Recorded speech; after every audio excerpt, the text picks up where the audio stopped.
ഇന്ന് world blood donors day ആണെന്ന് ആരോ പറയുന്നുണ്ടായിരുന്നു. അപ്പോൾ ഒരു കഥ പറയാം, അതുമായിട്ട് ബന്ധപ്പെട്ട് വേണമെങ്കിൽ ആലോചിക്കാവുന്ന പല രീതിയിൽ നമുക്ക് എടുക്കാവുന്ന ഒരു കഥ പറയാം. ഈ റിലേഷൻഷിപ്പ് വിസ്ഡം എന്ന് പറയുമ്പോൾ റിലേഷൻഷിപ്പിന് പല ഡയമെൻഷൻസും പല മാനങ്ങളുണ്ട്. അപ്പോൾ പല തലങ്ങളിൽ റിലേറ്റ് ചെയ്യാവുന്ന കുറച്ച് കഥകളാണ് കളക്ട് ചെയ്യാൻ ശ്രമിച്ചിട്ടുള്ളത്. ഇപ്പോൾ എറ്റിമോളജിക്കലി റിലേറ്റ് ചെയ്യുക എന്നുള്ള ഒരു ബേസ് വേർഡ് നിന്നാണല്ലോ റിലേഷൻഷിപ്പ് ഉണ്ടാവുന്നത്.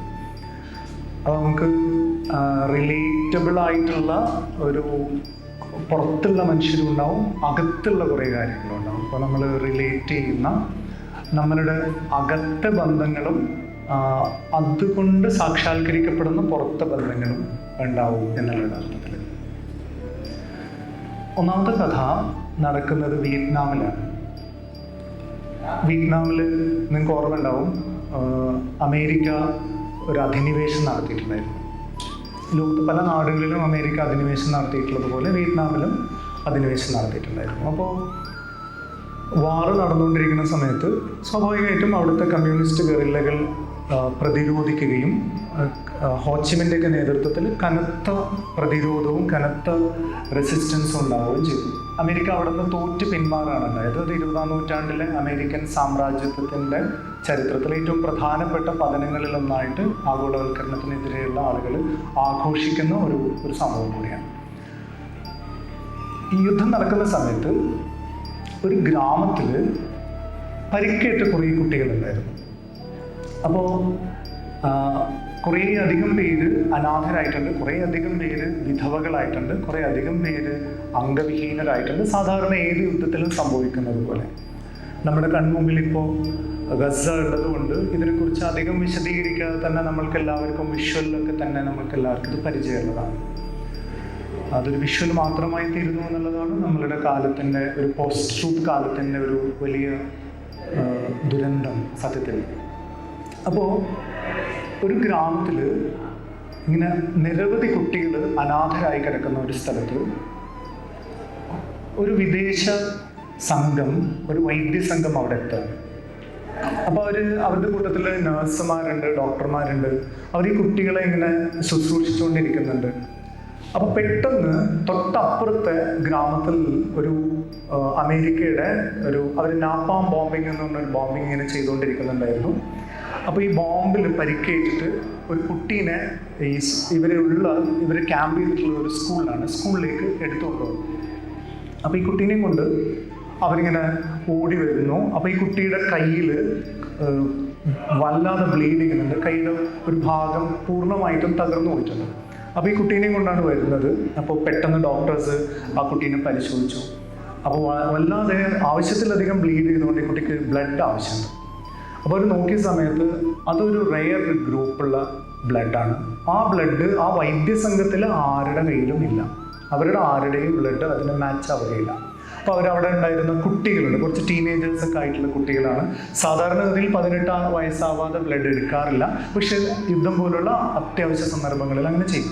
അപ്പോൾ അങ്ങനെ ഈ കുട്ടികൾ എടുത്തു തന്നിട്ട് അവരുടെ ബ്ലഡ് ഗ്രൂപ്പൊക്കെ നേരത്തെ തന്നെ ഈ മെഡിക്കൽ സംഘം വേർതിരിച്ച് അവരെ കാറ്റഗറൈസ് ചെയ്തൊക്കെ വെച്ചിട്ടുണ്ട്. ആ കൂട്ടത്തിൽപ്പെട്ട കുറച്ച് കുട്ടികളുണ്ട്, ഒരു 6-7 കുട്ടികളുണ്ട്. അവരെ മാറ്റി നിർത്തിയിട്ട് ഈ പാരീസ് എന്ന് പറഞ്ഞ ഫ്രഞ്ച് നേഴ്സാണ് അവിടെ ഉണ്ടായിരുന്നത്. അവർ പറഞ്ഞു, ഈ മോള് ഇവിടെ തൊട്ടപ്പുറത്തെ സ്കൂളിൽ ബോംബ് പറ്റിയിട്ട് ഓടി വന്നതാണ്, അവൾക്ക് മരിച്ചുകൊണ്ടിരിക്കുകയാണ്, ആരെങ്കിലും ബ്ലഡ് കൊടുക്കാൻ തയ്യാറാവണം, അല്ലെങ്കിൽ അവൾ മരിച്ചു പോകും, പെട്ടെന്ന് ബ്ലഡ് വേണമെന്ന് പറഞ്ഞു. അപ്പോൾ ഈ കുട്ടികളൊക്കെ ഇങ്ങനെ പകച്ച് നിൽക്കുകയാണ്. ഇവരൊക്കെ അനാഥരായ കുട്ടികളാണ്, ആരുമില്ലാത്ത കുട്ടികളാണ്. ഇവരിങ്ങനെ പകച്ച് നോക്കി നിൽക്കുകയാണ്. അപ്പോൾ ഈ സ്ത്രീ കരയാൻ തുടങ്ങി, നിങ്ങളിങ്ങനെ നിൽക്കരുത്, പെട്ടെന്ന് തന്നെ ആരെങ്കിലും തയ്യാറാവണം, ഞങ്ങൾ ആരുടെയും ബ്ലഡ് ഇതിന് പറ്റാത്തതുകൊണ്ടാണ്, ആരെങ്കിലും പെട്ടെന്ന് തയ്യാറാവും, ഇല്ലെങ്കിൽ ഈ കുട്ടി മരിച്ചു പോകുന്നതാണ്. അപ്പോൾ വളരെ മടിച്ച് ഒരു പയ്യൻ ഇങ്ങനെ കൈപ്പൊക്കി. അവൻ്റെ പേര് ഹെങ് എന്നായിരുന്നു. അപ്പോൾ ഈ ഹെങ് എന്ന് പറഞ്ഞ കുട്ടി ഇങ്ങനെ കൈപ്പൊക്കി. അപ്പോൾ ഈ നഴ്സ് ഓടിച്ചെന്നിട്ട്, മോനെ വാ, സന്തോഷമുണ്ട്, ഞങ്ങൾ ആരുടെയും ബ്ലഡ് ചേരാത്തതുകൊണ്ടാണ് കേട്ടോ നീ ഇത് ബ്ലഡ് കൊടുക്കാൻ സന്നദ്ധനായതിൽ സന്തോഷമുണ്ട് എന്നൊക്കെ പറഞ്ഞിട്ട് അവനെ കൂട്ടിയിട്ട് അടുത്ത മുറിയിൽ കൊണ്ടുപോയി അതിൽ ബ്ലഡ് എടുക്കാനുള്ള സംവിധാനങ്ങളൊക്കെ വെച്ച് അവനവിടെ കിടത്തിയിട്ട് ബ്ലഡ് എടുക്കാൻ തുടങ്ങിയപ്പോൾ ഈ കുട്ടി കരയാൻ തുടങ്ങി. അപ്പോൾ കരയാൻ തുടങ്ങിയപ്പോൾ നഴ്സ് ചോദിച്ച മോന് വേദനിക്കുന്നുണ്ടോ? അപ്പോൾ ഓൻ പറഞ്ഞു ഇല്ല, വേദനിക്കണമെന്നില്ല, സാധാരണ വേദനയുള്ളൂ. പക്ഷേ ഇവൻ നിർത്താതെ വിതുമ്പി വിതുമ്പി കരയാൻ തുടങ്ങി. അപ്പോൾ ഈ നഴ്സ് ചോദിച്ചു, മോനെന്തിന് ഇങ്ങനെ കരയണത്? ഇത് സാധാരണ ബ്ലഡ് എടുക്കുമ്പോഴുള്ള വേദനയ്ക്ക് ഇങ്ങനെയൊന്നും ആരും കരയില്ലല്ലോ, മോനെന്താ പറ്റിയത്? അപ്പോൾ അവൻ പറഞ്ഞു എനിക്ക് അമ്മേനെ കാണണം. അപ്പോൾ ഇവർ പറഞ്ഞു അമ്മേനെ ഇത് കഴിഞ്ഞിട്ട് കാണാമല്ലോ, ബ്ലഡ് എടുത്തു കഴിഞ്ഞിട്ട് കാണാം, അമ്മ വേറെ ഏതോ ക്യാമ്പിലാണെന്നത്, ഇത് കഴിഞ്ഞിട്ട് കാണാം. അപ്പോൾ ഇവൻ ചോദിച്ചു ഇത് കഴിയില്ലല്ലോ, ഇത് കഴിഞ്ഞിട്ട് ഇങ്ങനെ കാണാം, ഞാൻ മരിക്കല്ലേ, എൻ്റെ ബ്ലഡ് നിങ്ങൾ എടുക്കല്ലേ? അപ്പോൾ നഴ്സിനത് മനസ്സിലായില്ല, നീ എന്താ ഉദ്ദേശിച്ചത്? അല്ല, എൻ്റെ ബ്ലഡ് മുഴുവനും നിങ്ങൾ എടുക്കൂലേ ആ കുട്ടിക്ക് കൊടുക്കാൻ വേണ്ടിയിട്ട്? എൻ്റെ ബ്ലഡ് മുഴുവനും എടുത്തു കഴിഞ്ഞാൽ പിന്നെ ഞാൻ മരിച്ചു പോലെ, പിന്നെ ഞാനിങ്ങനെ അമ്മേനെ കാണാം, എനിക്ക് മരിക്കണതിന് മുമ്പ് അമ്മേനെ ഒന്ന് കാണണം. അപ്പോൾ നേഴ്സ് അവൻ്റെ അടുത്ത് ചോദിച്ചു അതെങ്ങനെ സാധിക്കും, നിൻ്റെ ബ്ലഡ് മുഴുവനും എടുക്കുക എന്ന് പറഞ്ഞു കഴിഞ്ഞാൽ ഇറ്റ്സ് അബ്സേർഡ് റൈറ്റ്? അതായത് വേറൊരാളെ രക്ഷിക്കാൻ വേണ്ടിയിട്ട് നിന്നെ കൊല്ലുക എന്ന് അത് ഞങ്ങൾ ചെയ്യുമോ? ഇനി അങ്ങനെ ഞങ്ങൾ ചെയ്യുകയാണെങ്കിൽ തന്നെ നീ അതിന് തയ്യാറാവാൻ പാടുണ്ടോ? ഒരാളെ കൊന്നിട്ട് ഒരാളുടെ രക്തം മുഴുവനും വേറൊരാൾക്ക് കൊടുത്തിട്ട് രക്ഷിക്കുക എന്ന് പറഞ്ഞാൽ നീ എന്തിനാ അതിന് തയ്യാറായത്? നീ ഇങ്ങനെ തയ്യാറാവാൻ പാടുണ്ടോ? നീ എന്തിനാ തയ്യാറായതെന്ന് ചോദിച്ചപ്പോൾ ഹെങ് പതുക്കെ പറഞ്ഞു ഷീസ് മൈ ഫ്രണ്ട്, അവളെൻ്റെ സുഹൃത്താണ്, അതുകൊണ്ട് ഞാൻ എൻ്റെ ബ്ലഡ് മുഴുവനും നിങ്ങൾ എടുക്കുകയാണ് എന്ന് കരുതിയിട്ട് തന്നെയാണ് ഞാനിവിടെ വന്നത് എന്ന് പറഞ്ഞു.